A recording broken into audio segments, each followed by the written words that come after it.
Here's today's First Word Daily Devotion.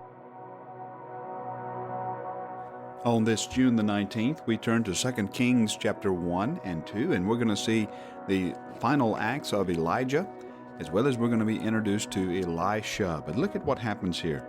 Then the king sent to him, verse 9, a captain of 50 men with his 50. He went up to Elijah, who was sitting on the top of a hill, and said to him, O man of God, the king says, Come down. But Elijah answered the captain of 50, If I am a man of God, let fire come down from heaven and consume you and your 50. Then fire came down from heaven and consumed him and his 50. And so look at what happens in verse 11. The king sent another captain of 50 men, and the same thing is repeated again. Fire comes down and consumes him and the captain. So look at what happens in verse 13. The king sent the captain of a third 50 with his 50. And the third captain of 50 went up and came and fell on his knees. Now here's a different disposition. Here's an entire different approach to approach the prophet of God. Now pay attention here, because we're going to encounter something today that is going to it raises a lot of questions in our minds perhaps about what is going on. Well, prospectively, remember where we are. God is instilling in his people respect for the Lord's anointed, respect for the prophet. And remember this, not heeding the word of the prophet, which of course carries the word of the Lord, is always disastrous. And that's the point that we need to see. So look at this different disposition. The king sent the captain of a third 50 with his 50, and the third captain of 50 went up and came and fell on his knees before Elijah and entreated him, O man of God, please let my life and the life of these 50 servants of yours be precious in your sight. Behold, fire came down from heaven and consumed the two former captains of 50 men with their 50s, but now let my life be precious in your sight. Now, notice what makes the difference. Verse 15, a word of the Lord comes, and that makes all the difference. Look at verse 15. Then the angel of the Lord said to Elijah, Go down with him, don't be afraid of him. So he arose and went down with him to the king. And of course, Elijah has the same message for the king. He doesn't capitulate his message, and instead everything that the Lord said about the king comes to pass through the word of Elijah the Tishbite, Elijah the prophet. Now look at chapter 2 and verse 1.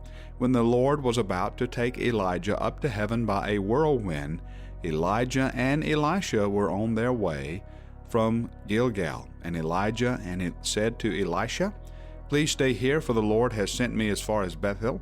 But Elisha said, As the Lord lives, and as yourself live, I will not leave you. Now look at verse 8. Then Elijah took his cloak, rolled it up, struck the water, and the water was parted to the one side and to the other, till the two of them could go over on dry land.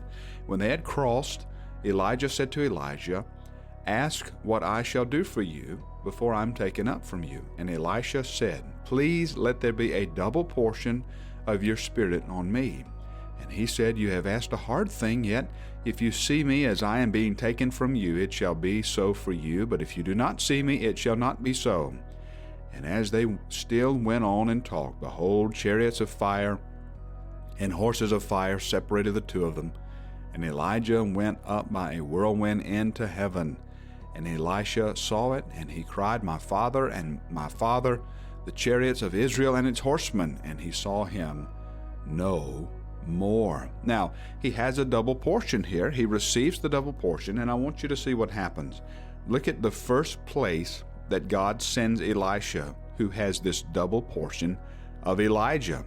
Now the men of the city said to Elisha, Behold, the situation of this city is pleasant, as my Lord sees, but the water is bad, and the land is unfruitful. And so the first place that Elisha is called after he receives a double portion is to Jericho, a land where the water is bitter and the land is unfruitful. And of course, this is exactly what the Lord does here to remind the prophet, to remind the servant that his portion is the Lord. He didn't go and send him to a fruitful place, he sent him to a bitter place. And from there, the word of the Lord grew, and the word of the Lord had increased through the Lord's prophet. Now, let's turn our attention to this section here, because this section probably has a lot of questions in your mind. Verse 23, he went up from there to Bethel and While he was going up on the way, some small boys came out of the city and jeered at him, saying, "Go up, you bald head! Go up, you bald head!" And he turned around, and when he saw them, he cursed them in the name of the Lord. And 2 she-bears came out of the woods and tore 42 of the boys. From there he went on to Mount Carmel, and from there he returned to Samaria. And so you may look at that and you may say, what on earth is happening here? What on earth is going on? Why would the Lord allow 2 bears to come out and maul 42 boys? And the reason is, remember, the same reason that the Lord would allow commanders of an army of 50 to be consumed twice. And the reason is, of course, is that these boys, they represent the hardness of Israel's heart, and they should respect the Lord's anointed, but instead they don't. And so these boys posed a real threat to Elisha. They're traveling in a pack.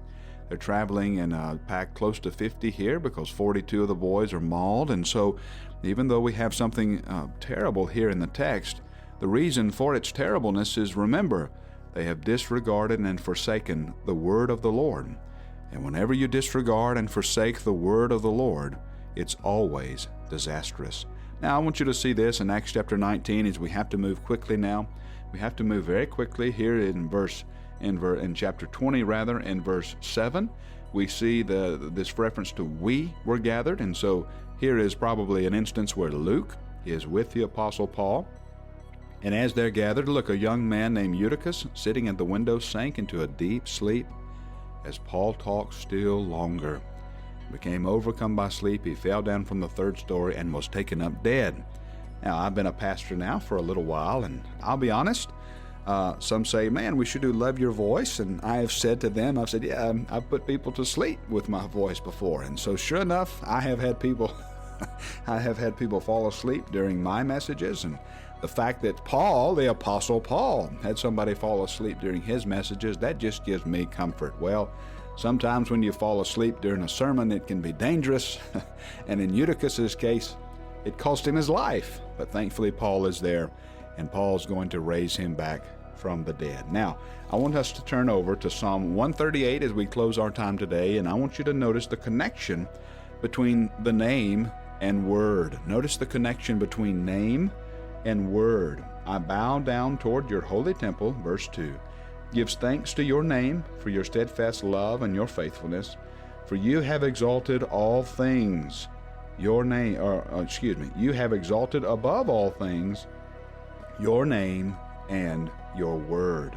And so there's a connection here between the name and the word. Now let's close today at Psalm 138 and verse 8, and this is the assurance that you have today. Listen, the Lord will fulfill his purpose for me.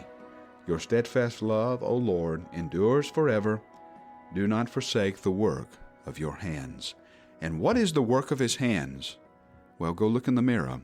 You, in your redeemed state, as those who call God Father, those who know Jesus as brother, and those who are led by the Holy Spirit of God, we are the works of his hands, and we have this assurance that he will not forsake us.